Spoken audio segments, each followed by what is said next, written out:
누가복음 15장 1절과 2절은 이렇게 시작합니다. 모든 세리와 죄인들이 말씀을 들으러 가까이 나오니 바리새인과 서기관들이 수군거려 이르되 이 사람이 죄인을 영접하고 음식을 같이 먹는다. 이 예수가 우리는 대단한 사람인 줄 알았는데 그 가르침을 보면 우리와 같은 바리새인인 줄 알았는데 우리 앞서서 우리에게 의로운 삶이 무엇인가를 가르쳐줄 선생인 줄 알았는데 알고 보니까 죄인들과 함께 음식을 먹고 죄인들을 영접하고 있구나, 이렇게 서로 수군거렸습니다. 그래서 그들의 수군거림을 들으시고 예수님께서 세 가지 비유를 들어서 말씀하십니다. 누가복음 15장에 나오는 세 가지 비유에는 세 가지의 공통점들이 있습니다. 하나는 잃어버렸다가 되찾음, 또 다른 하나는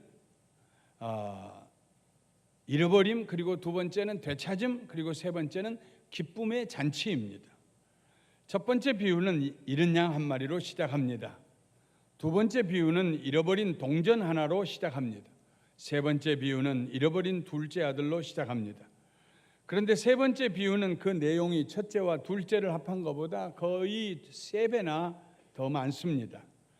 이 비유는 복음서에 나오는 다른 비유들보다도 더 긴 내용을 가지고 있습니다. 이 비유는 예수님의 모든 비유들 중에서 아마도 가장 중요한 비유일 것입니다. 이스라엘 백성들에게는 잊을 수 없는 역사적인 경험이 두 가지가 있습니다. 하나는 애굽에서 모세의 인도로 출애굽한 사건이었고, 다른 하나는 바벨론의 포로로 잡혀갔다가 다시 예루살렘으로 귀환한 그런 기억이었습니다. 예수님의 비유를 들으면서 사람들은 무엇을 연상했을까요? 아마도 바벨론의 포로로 잡혀갔다가 70년 만에 다시 예루살렘으로 고향으로 돌아온 그 포로 귀환을 생각했을지 모릅니다. 우상을 숭배하고 하나님 말씀을 거역하고 선지자들과 예언자들의 권면하는 말에 귀를 기울이지 아니하고 하나님을 멀리 떠났다가 바벨론의 포로로 잡혀갔던 그의 조상들, 그들이 살던 그 시대로부터 600여 년 전에 포로로 잡혀갔다가 70년 만에 다시 고향으로 돌아온 그 생각을, 아버지를 떠났다가 다시 돌아온 이 잃어버린 둘째 아들 이야기를 들으면서 연상했을 것입니다. 오늘 저는 잃어버린 아들의 비유를 포로 귀환 사건을 배경으로 해서 설명하고 은혜를 나누어 보려고 합니다. 하루는 둘째 아들이 아버지에게 와서 당돌한 어투로 말했습니다. 아버지요, 재산 중에서 내게 돌아올 분깃을 내게 주소서. 아버지, 그 내 거 있잖아요. 아버지 재산 중에서 내 거 내놓으세요. 이 주소서 하는 말은 명령 동사입니다. 둘째 아들은 아버지의 권위로부터 벗어나서 자기 인생을 살아보고 싶었습니다. 자기가 자기 인생의 책임을 지고 사는 진정한 자유를 누리고 싶었습니다. 그래서 그는 자기에게 당연히 돌아올 재산을 자기에게 지금 당장 달라고 아버지에게 명령을 합니다. 한두 번 얘기했겠어요? 여러모로 권면하고 아니다, 기다려라. 아버지가 많이 둘째 아들을 회심시켜 보려고, 마음을 돌이켜 보려고 애를 썼을 것입니다. 그런데도 불구하고 막무가내로 명령하는 둘째 아들에게 결국은 아버지가 재산을 나누어 줍니다. 자기가 모은 재산이 아닙니다. 아버지 재산입니다. 그런데 그는 자기 것처럼 달라고 명령해서 받아가지고 집을 떠났습니다. 세상적으로 보면 불효막심한 자식입니다. 이 비유를 가장 간단하고 가장 근본적으로 이해한다면 아버지의 마음을 아프게 하고 떠났던 자식이 뉘우치고 돌아왔다, 뉘우치고 돌아올 수밖에 없는 그런 환경이 있었다, 이런 정도로 이해하게 될 것입니다. 그러나 영적으로 보면은 이 둘째 아들의 행동은 그보다 훨씬 더 깊은 의미를 가지고 있습니다. 아버지에게 자기 몫을 달라고 명령하는 순간 이 둘째 아들은 영적인 포로가 됩니다. 자기 방식으로 자유롭게 살아보려고 했는데 사실은 사탄의 포로가 됩니다. 아버지를 거역하고 불순종하고 떠나가는 길은 자유롭게 살 수 있는 길이 아니었습니다. 이 둘째 아들은 아버지를 떠난 후에 한 단 한 번도 자기 의지대로 자기 인생을 살아보지 못했습니다. 그것은 참혹한 포로 생활에 불과했습니다. 먼저 그는 아버지에게서 나누어 받은 재산을 현금화시켰습니다. 그리고 그 현금을 가지고 먼 나라로 갔습니다. 이웃 나라가 아니라 먼 나라로 갔습니다. 할 수 있는 대로 아버지로부터 멀리 떠나가고 싶었을 것입니다. 옛날 유대인들이 바벨론의 포로로 잡혀갔던 것처럼 이 둘째 아들은 아버지의 집에서 멀리 더 멀리 떠나갔습니다. 멀리 떨어진 그 나라에서 그는 허랑방탕하며 그 재산을 다 낭비하였습니다. 원래 계획은 그런 것이 아니었겠지요. 그렇게 개념 없이 사는 것이 아니었을 것입니다. 집을 나설 때만 해도 그럴듯한 계획을 세웠을 것입니다. 그러나 불행하게도 이 둘째 아들은 어떤 계획도 실천에 옮길 수 있는 기회가 없었습니다. 마치 포로로 잡혀가는 백성처럼 무기력하게 그는 방탕한 생활로 끌려 들어갔고 미끄러운 길에 선 사람처럼 다시 되돌아갈 수가 없었습니다. 잠자리에 들 때마다 내일은 오늘처럼 살지 말아야지 하고 다짐했지만 다음날 동이 트면 그는 똑같은 하루를 살아야 했을 것입니다.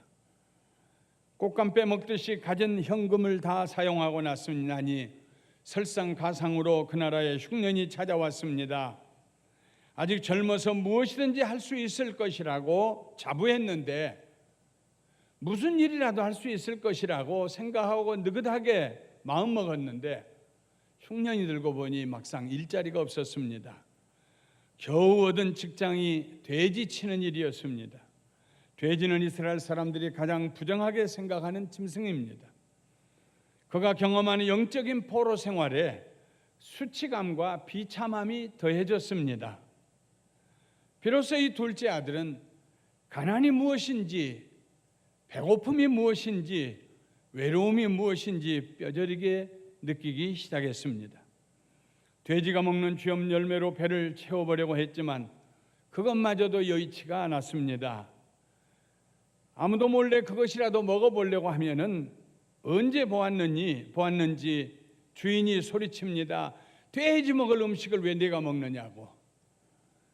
주인의 눈에는 타국에서 온 일용직 일꾼보다 돼지를 살찌게 해서 파는 일이 더 중요했습니다. 그는 어느새 종이 되어 있었습니다. 한 번도 자기 자신을 종으로 팔아본 적이 없는데, 종의 자식으로 태어난 적이 없는데 그는 어느 순간 현실적으로 종이 되어 있었습니다. 종들의 건강과 인권과 감정을 챙겨주는 주인은 이 세상에 아무도 없습니다. 그 집 주인에게 있어서 돼지를 치는 이 둘째 아들은 일종의 소모품에 불과했습니다. 사용하다가 쓸모없어 죽으면 그뿐일 것입니다. 둘째 아들은 자기 자신을 돌아보기 시작했습니다. 불과 몇 달 전까지만 해도 아버지의 집에서 다른 종들의 섬김을 받으며 살았던 자기의 모습을 회상해 보았습니다. 좋은 옷을 입고 손가락에 그 가정의 재산을 사용할 수 있는, 재물을 사용할 수 있는, 계약서를 쓸 수 있는 인감도장과 같은 반지를 끼고 좋은 음식을 먹고 좋은 잠자리에서 편안한 잠을 자던 시대를 회상해 보았습니다. 그러다가 아버지의 집에 있는 품꾼들의 얼굴이 떠올랐습니다.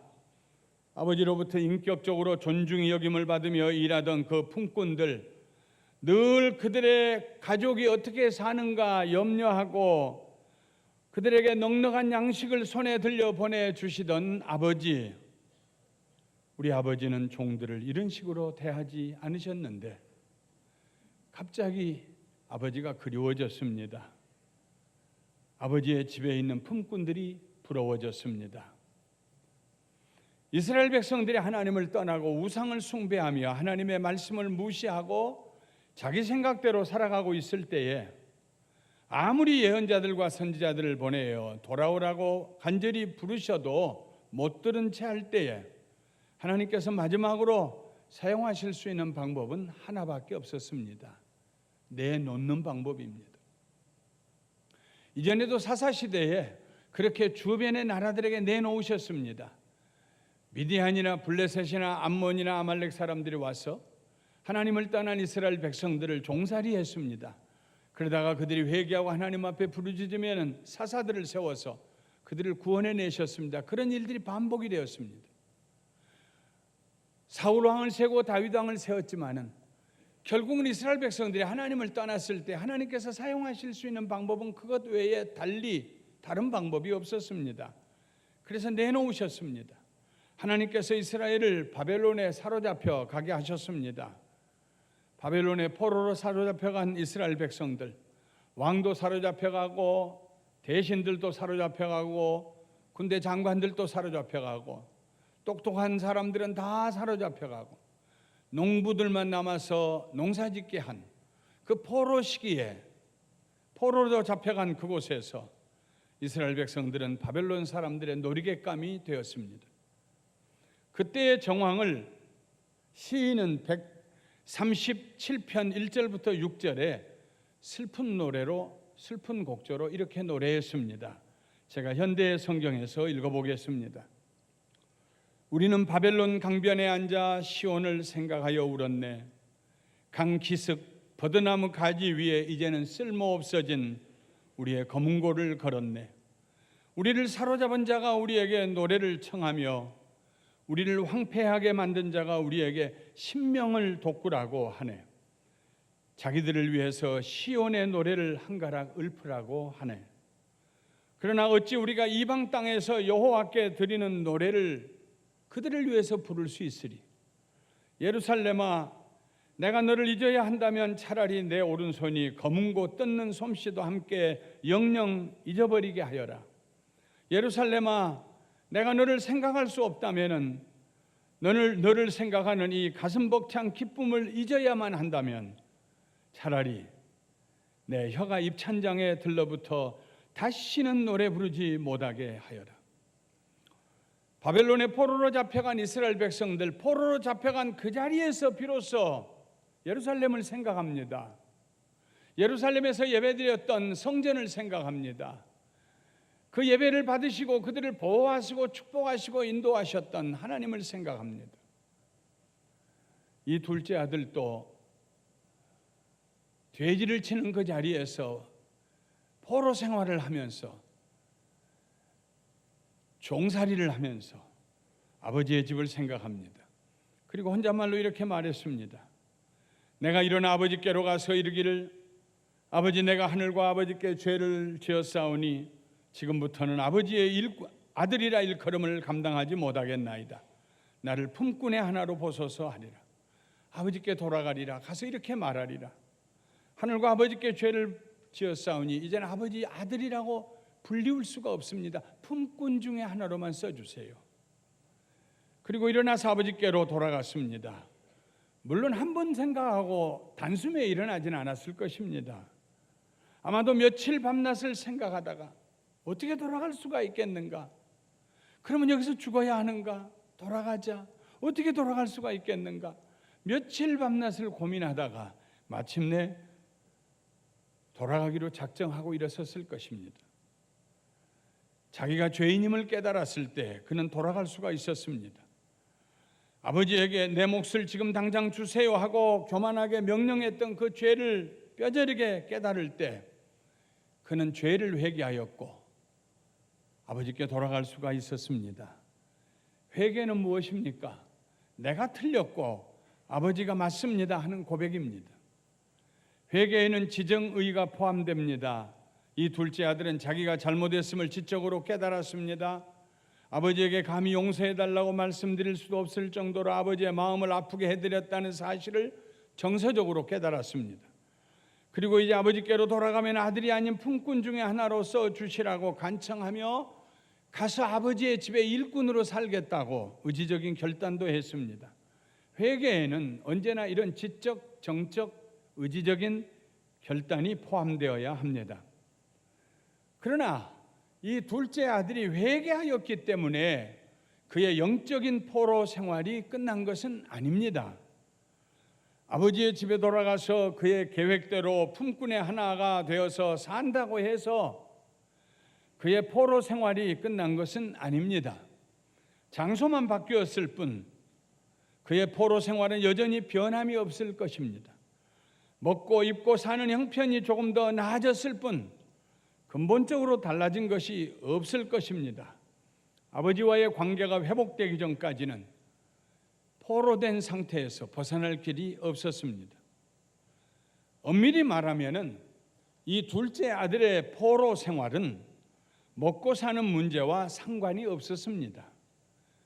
집을 나설 때 그는 이미 많은 돈을 가지고 있었습니다. 입는 옷도 화려했습니다. 그가 가진 것을 다 탕진했기 때문에 영적으로 포로가 된 것이 아닙니다. 돼지를 치는 처절한 상황에 이르렀기 때문에 종이 된 것이 아닙니다. 그가 아버지를 떠나는 순간 많은 돈을 손에 쥐고 여전히 호화로운 옷을 입고 의기양양하게 아버지의 집을 떠나는 바로 그 순간 그의 포로 생활은 이미 시작이 되었습니다. 포로 생활이 끝나려면 아버지께로 돌아와야 합니다. 돌아와서 용서를 받아야 합니다. 아버지의 용서를 받기 전에는 포로됨에서 벗어날 길이 없습니다.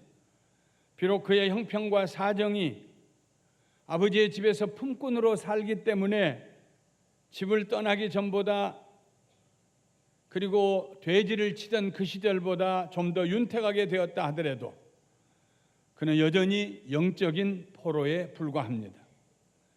이스라엘 백성들은 포로에서 돌아와서 제일 먼저 성전을 건축하였습니다. 주변에 있는 나라와 백성들의 방해로 성전 건축이 20여 년 지체되었지만은 마침내 그들은 그렇게 염원하던 성전을 건축했습니다. 성전을 건축하기 전까지는 그들의 마음에 포로 생활이 끝났다고 생각하지 않았습니다. 비록 솔로몬이 지은 성전에 비하면은 바벨론 왕 느부갓네살의 군대에 의해서 불에 타고 돌 위에 돌 하나 남지 않는 폐허가 된 솔로몬의 성전에 비교하면은 아주 초라한 작은 성전이었지만 그 성전을 짓고 하나님께 감사 예배를 드릴 때 그때 비로소 그들의 멍에가 어깨에서 풀어졌습니다. 하나님께 예배와 제사를 드리는 순간에 그들은 비로소 참 자유자가 되었습니다. 그때 비로소 그들은 포로 생활이 끝나고 자유하게 되었다는 확신을 가질 수가 있었습니다. 예수님께서 들려주신 잃어버린 아들의 비유는 집을 나간 아들에 대한 이야기가 아닙니다. 집을 나갔다가 뉘우치고 아버지에게 돌아온, 다시 효도하기 위해서 아버지에게 돌아온 그런 아들의 이야기가 아닙니다. 아들이 주인공이 아닙니다. 아들을 용서하시고 받아들인 아버지에 대한 이야기입니다. 은혜를 베푸시고 다시 용납하신 좋으신 아버지에 대한 이야기입니다. 만일 그 아들이 돌아오던 날 그 시간과 그 자리에 아버지가 계시지 않았다고 상상해 보십시오.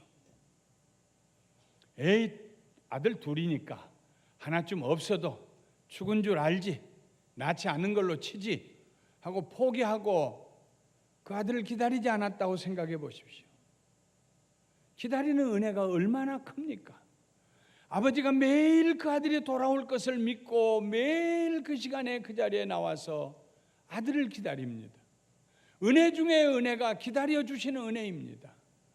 기다리시는 아버지, 그가 거기에 기다리고 계셨기 때문에 쭈뼛쭈뼛하는 마음으로 신발도 신지 아니하고 거지 몰골을 하고 그 아들이 돌아올 때에 제일 먼저 뛰어가서 그 아들을 불쌍히 여기고 목을 껴안고 뺨에다가 입을 맞추신 아버지, 그 아버지가 거기 계셨다는 것이 얼마나 큰 은혜입니까?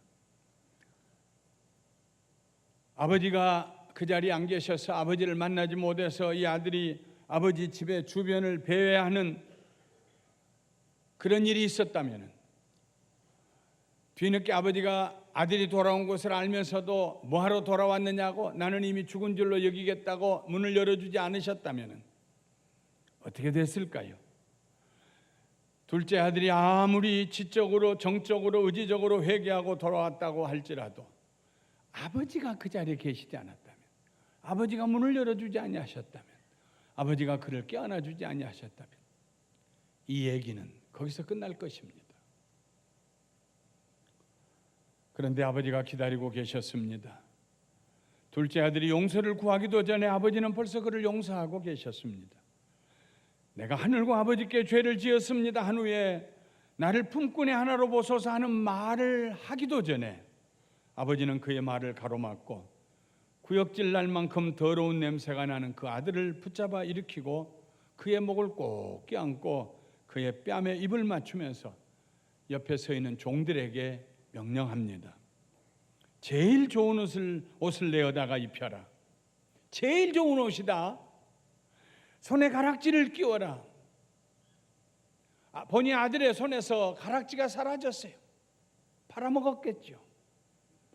발에 실을 신기어라. 그리고 살진 송아지를 끌어다가 잡으라. 우리가 먹고 즐기자. 이 내 아들은 죽었다가 다시 살아났으며 내가 잃었다가 다시 얻었노라.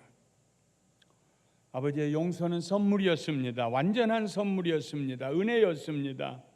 그렇게 용서해 주시리라고 상상도 하지 못했는데, 그렇게 아버지께서 자기를 받아주시리라고 생각도 못했는데 아버지께서 자기를 용서하시고 품에 안아 주셨습니다. 그 순간, 비로소 그 순간에 이 둘째 아들의 포로 생활은 끝이 났습니다. 신분이 다시 회복되었습니다. 관계가 원상복구되었습니다. 말씀을 마치겠습니다. 저는 오늘 집을 나갔던 둘째 아들을 포로 귀환이라는 틀에서 해석해 보았습니다. 우리들은 과거 언제인가 하나님을 떠났던 둘째 아들과 같은 포로들이었습니다. 포로에서 자유하게 되어서 하나님의 자녀가 되려면 완전한 회복을 경험해야 합니다. 우리의 죄를 용서하시고 우리를 용납해 주시고 우리와 화목하기 위해서 그 아들을 십자가 위에 죽게 하신 아버지의 사랑 가운데로 들어가야 합니다. 아버지의 집에서 품꾼 중에 하나로 사는 것은 율법적인 신앙생활입니다. 아버지의 용서의 은혜와 용납하시는 사랑을 경험하지 못하고 교회에서 열심히 일한다고 해서 포로 생활이 끝나는 것은 아닙니다. 그것은 완전한 관계 회복이 아닙니다. 무엇을 하기 때문에 하나님 앞에 우리가 설 수 있다고 생각하면 그것은 아직도 우리가 품꾼의 신앙생활을 하고 있는 것입니다. 품꾼이 아닌 아버지의 자녀로 회복이 되어야 합니다. 바울은 그 진리에 대해서 이렇게 말했습니다. 이 일을 아니할지라도 경건하지 아니한 자를 의롭다 하시는 이를 믿는 자에게는 그의 믿음을 의로 여기시나니 아무것도 안 했는데도 그를 의롭다고 용서하시고 자녀로 받아들이는 자, 그런 하나님을 믿는 자, 다윗은 구원받을 자격이 없는 죄인이 하나님께 죄 없는 자라고 선언받는 행복을 이렇게 말하고 있습니다. 얼마나 복되랴. 허물을 용서받은 이들은, 죄 지었으나 다시 가리움을 받는 이들은 얼마나 복되랴. 마음이 간사하지 않고 여호와께서 죄를 묻지 않는 이들은. 로마서 4장 5절부터 8절에 있는 말씀을 현대어 성경으로 읽어보았습니다. 잃어버린 둘째 아들이 다시 아버지께로 돌아오는 이 비유를 통해서 예수님께서 하시려고 했던 말씀은 무엇일까요? 우리는 예수님의 비유를 들으면서 가슴 아파했던 아버지와 아버지 마음을 아프게 했다가 돌아온 아들, 그리고 다시 화목하고 잔치를 하는 거기에다가만 관심을 갖습니다. 중요한 분을 잊어버립니다. 그 비유를 말씀하고 계시는 예수님을 봐야 합니다. 왜 예수님께서 그 비유를 말씀하셨는가? 거기 예수님이 안 계신다면 그 비유는, 그 얘기는 아무 의미가 없습니다.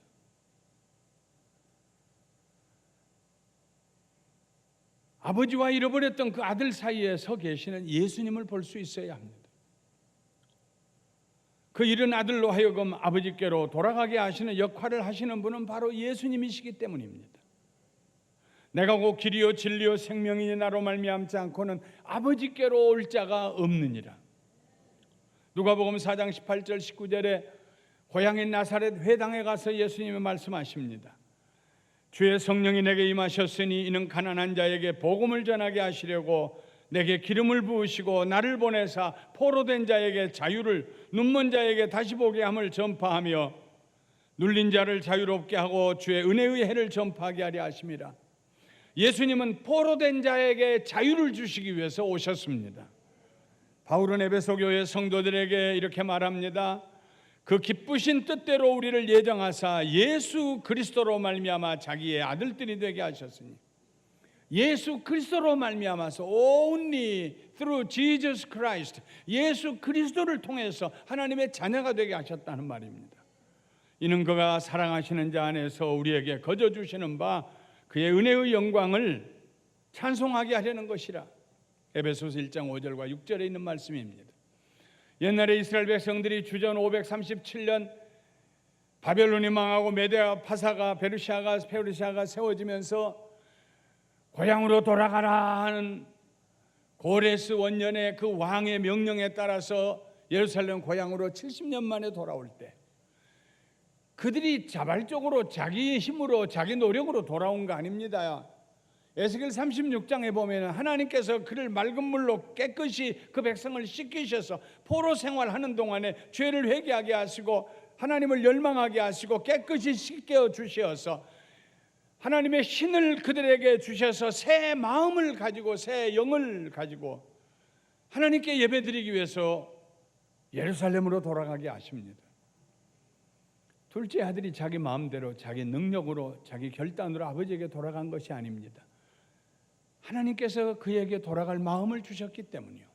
여러분과 제가 오늘 와서 예배드리는 거 우리가 선택해서 종교들 중에서 기독교를 선택해서 예배드리는 것이 아니고 우리를 만세전에 창조하시고 구원하신 하나님께서 예수 그리스도의 은혜로 십자가 위에서 그가 우리를 대신하여 죽으심으로 화목 제물이 되심으로 우리의 마음을 돌이키셔서 아버지께로 나가게 하신 줄 믿습니다. 이러므로 우리의 포로 생활을 끝내야 합니다. 우리 마음에 조그만 일이라도 얽매인 것이 있다면, 용서 못한 것이 있다면, 죄책감이 있다면 아버지께로 예수의 이름으로 돌아가서 자유해야 합니다. 우리는 포로로 잡혀있는 사람들이 아닙니다. 그리스도로 말미암아 자유하게 된 사람들입니다. 오늘 이런 자유하게 되는 역사, 포로 생활이 끝나는 역사, 내 삶에서 하나님의 주시는 자유가 넘쳐서 흘러서 나로 하여금 자유를 누리고 감사하고 감격하며 다른 사람을 포로 생활 끝내자고 끌고 주께로 데려올 만한 하나님의 자녀들이 되시기를, 그런 삶을 살게 되시기를 예수 그리스도의 이름으로 축원합니다. 축원합니다.